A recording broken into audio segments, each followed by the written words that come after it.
What's cracking, Jack? Big time conference tournament play is upon us. And I've got 5 bets for Tuesday, March 10th that you have to consider.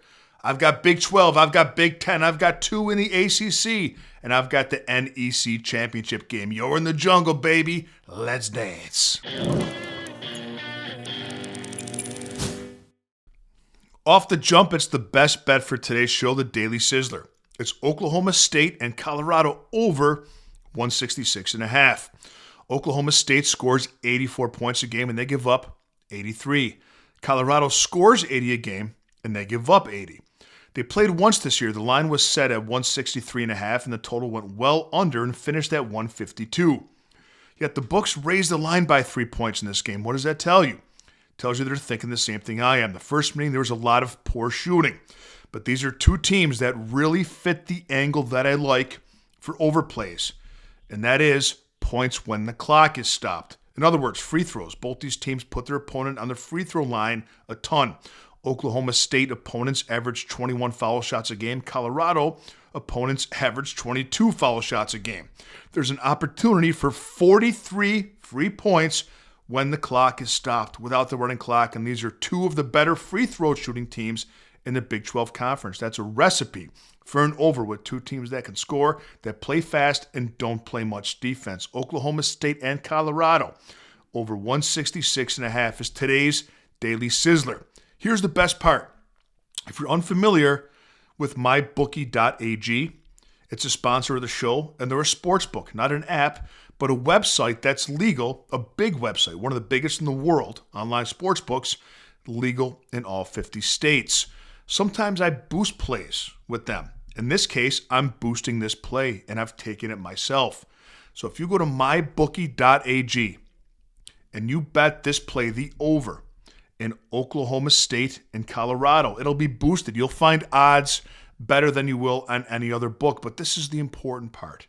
It won't be available till after 1 p.m. Eastern Time on Tuesday.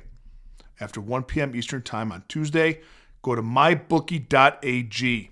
Go to Partners Picks, and you'll find the best price in the whole land on the over between Oklahoma State and Colorado. Let's ride together, and let's win together. If you don't yet have an account with mybookie.ag, that's okay. Even better, open up a new account, use promo code SILVERBACK with all caps. And if your first bet doesn't hit, it's refunded up to $500. It's the perfect combination. Get the boosted odds, better odds than you'll find in any other book. Open up a new account, use the promo code SILVERBACK. If it misses, you're refunded. Jack, there's nothing better out there. Let's go to the Big Ten. We have Maryland plus 3.5 taking on Oregon. Both teams having down years. Maryland finished the season getting pounded by Nebraska, pounded by Rutgers, pounded by Wisconsin, and almost beating Illinois. Go figure. These teams played once this season in Maryland. Oregon beat them by 10 as a 1.5-point road favorite. Both teams were very home dependent. Both teams just had 2 wins on the road. One of Oregon's, of course, is the aforementioned win at Maryland. And that's something that you always have to look at when you're capping neutral location games. Neither team shoots the ball particularly well. Maryland shoots it worse. They take a lot of threes, but don't make a lot of threes. They're 31.7%. Three-point percentage is 16th in the Big Ten of 18 teams. And they're the only team in the Big Ten that scores under 70 points a game. Maryland also turns the ball over 12.4 times a game, which is dead last, the most in the Big Ten. And perhaps the biggest edge that Oregon has is they put opponents on the free throw line way less than Maryland does.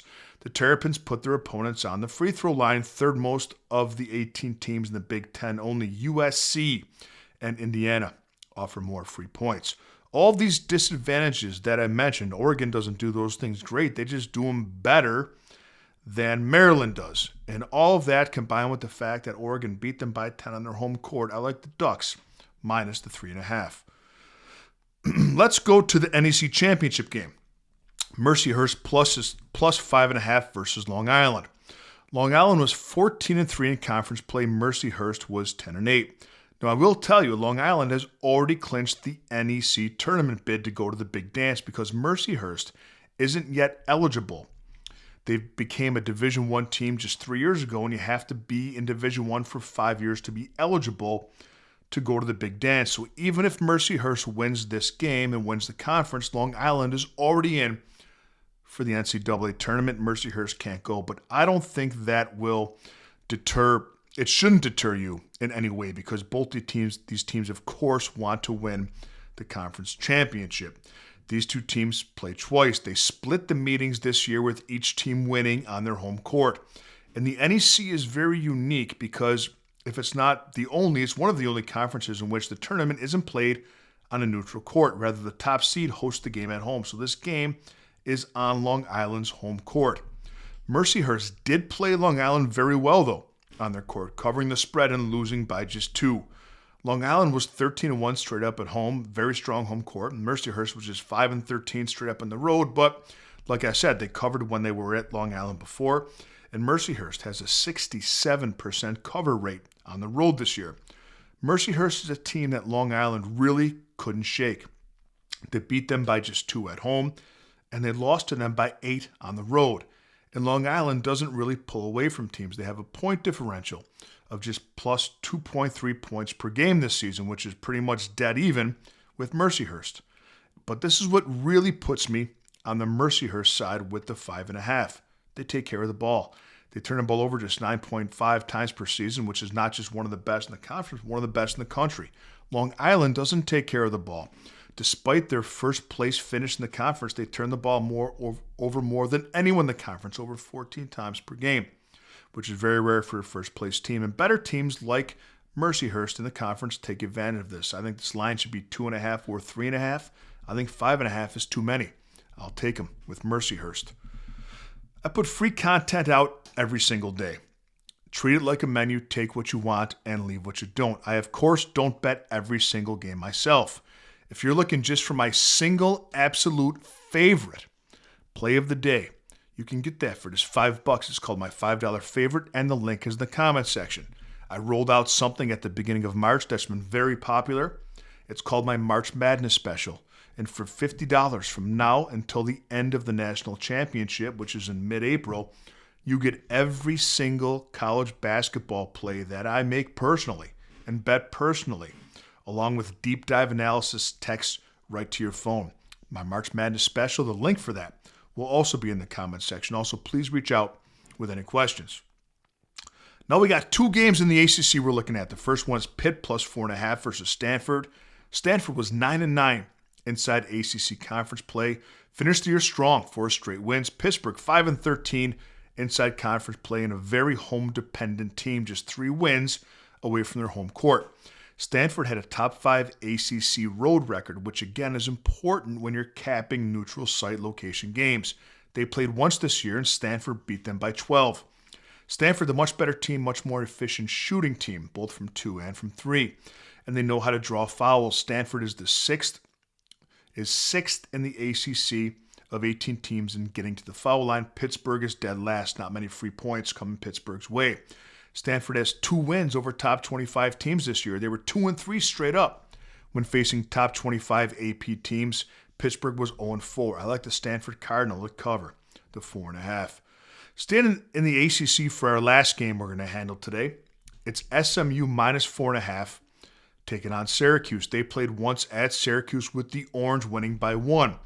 SMU did not shoot well in that 1-point loss at Syracuse. That was an outlier performance. SMU is a very good offensive team. They score 85 points a game, which is 10 more than Syracuse does. The problem is that they give up a ton as well. But let's diagnose how they give points up. It's normally because they give up a lot of threes, the worst 3-point defense in the country. But the perimeter defense, being not strong, isn't as much of a problem against Syracuse because Syracuse doesn't really shoot threes. They don't shoot threes, and they don't shoot them well. They're more of an inside team, and they do defend the paint well, Syracuse. But they're a much inferior rebounding team to SMU. Also, SMU, a much better free throw shooting team. Syracuse shoots just 64% of free. They just make just 64% of their foul shots, which is last in the ACC and can make the difference between a cover or not. I like the SMU Mustangs, minus 4.5 over the Orange. What do you think about these games? Where do you agree with me? Where do you disagree? All is welcome Also, any plays that you're thinking about betting, put those in the comment section. I'll tell you my $5 favorite today. I forgot to mention this. It's a play that's not in this game, and I absolutely love it. I love to give it to you as well. I'll see you tomorrow with a little more money in your pocket.